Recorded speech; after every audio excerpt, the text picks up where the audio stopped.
state who the person is to you, what contribution they made, and then say, I remember their name and say, Ashe. Ashe. Ashe. My great grandmother, she always offered you something to eat or drink before you sit down in her house. And she was such a beautiful light. And I just love her. I miss her. When she passed away, she had such a youthful spirit. It was so hard to even accept that she was gone. But however, she left a legacy. And I remember Grandma Kincaid. Ashe. Ashe. My mother, because first of all, she gave me birth. That's why I'm here. And the thing about my mother that was unique, and at the time, I used to wonder why she would always have us take food to other people's houses. And I'm thinking to myself, a 10-year-old child, why is she getting this person food? I don't have enough food myself. But that's how her spirit was. And always a giving spirit. And that followed me through our lives. And finally I realized that purpose of doing it by sharing with others who have less fortunate than you are feeling a promise for yourself, something that you need to do. So that I want to contribute to my mother, Mildred Louise Gardner at the time. Ashe. Ashe. Ashe. It's my bonus grandmother who lived in the way back countryside of Northeast Texas. We called her Big Mama. 4 little city kids would go to a little town called Hawkins, Texas to spend the summer.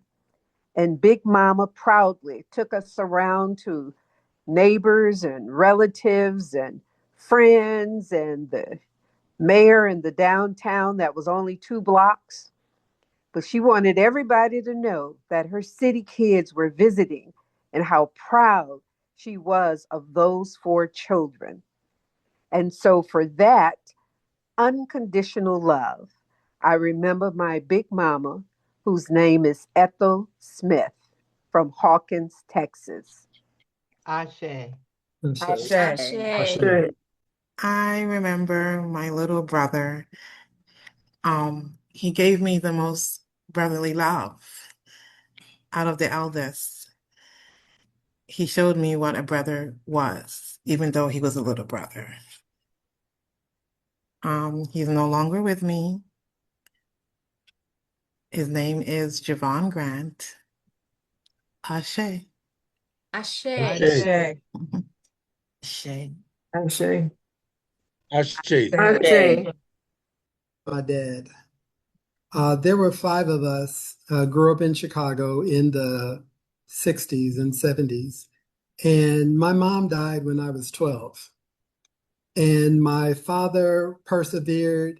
He got married again because, in the old days, especially with only the dad working, he needed help. So he got married, and they were only married about 6 years.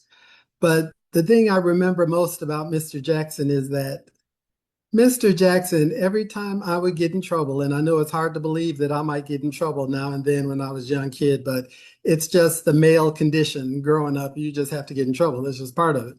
And I remember one time somebody, one of my friends, called me out and put the word out that Keith was picking up butts on the street and he was smoking them. I started working at 11 at a drugstore, so I had all access, maybe underhandedly, to full packages of cigarettes, and there was no chance that I would do that. But my father called me in after school one day and he said, "Yeah, I heard you think you want to smoke." So he brought those Tiparillos out, lit one, and I smoked that so much. Even if I thought about smoking, there is no way I would have smoked after that, which I never have. I probably smoked 2 cigarettes and probably 3 joints in my 67 years of living.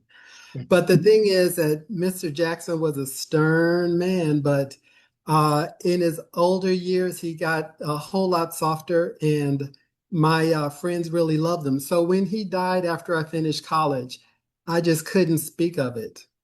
And a lot of my friends were upset at me because they missed the funeral. But my father taught me everything that I know about responsibility and everything I know about being a man. So I want to recognize Willie Lewis Jackson.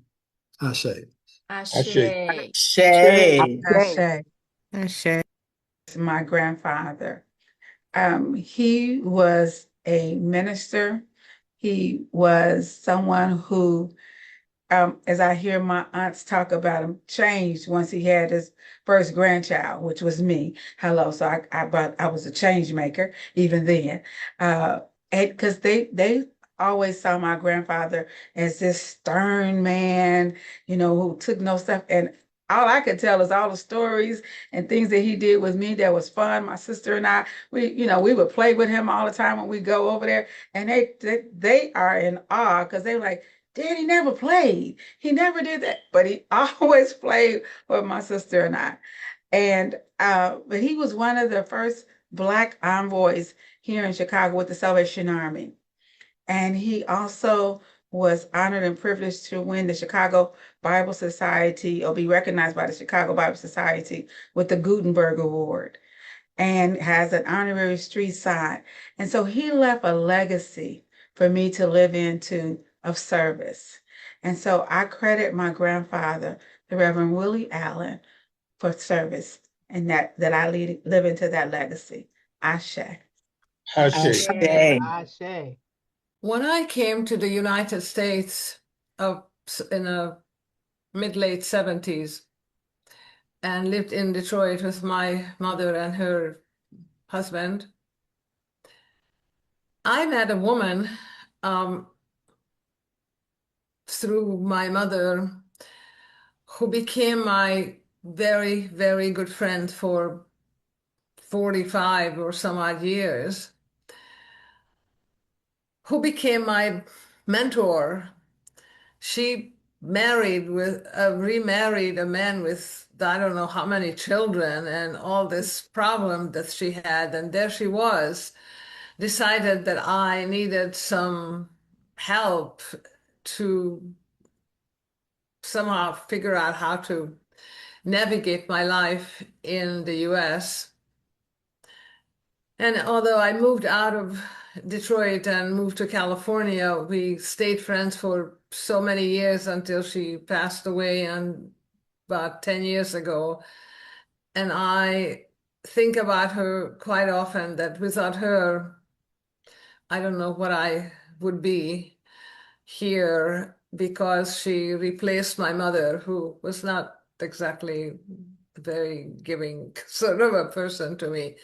But my friend, whose name is Vera, I always think about her, that it was the dearest person in my life. Thank you. Ashe. Ashe. Ashe. Shay. Ashe.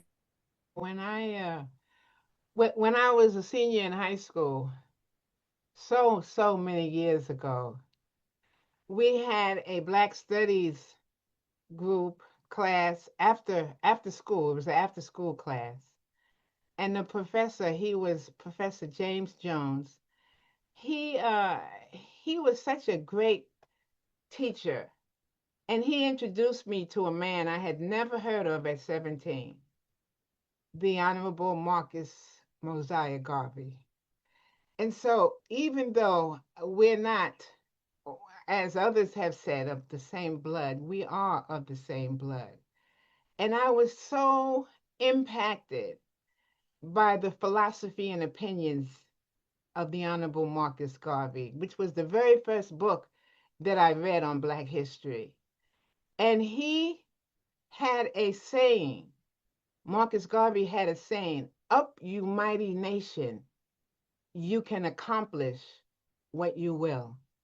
And I'll never forget that. I was just 17 years old, and I just want to say his name, the Honorable Marcus Garvey. Ashe. Ashe. Ashe. Ashe. Ashe. My mother. She shared gems, wisdom with me, even when I was 10 years old.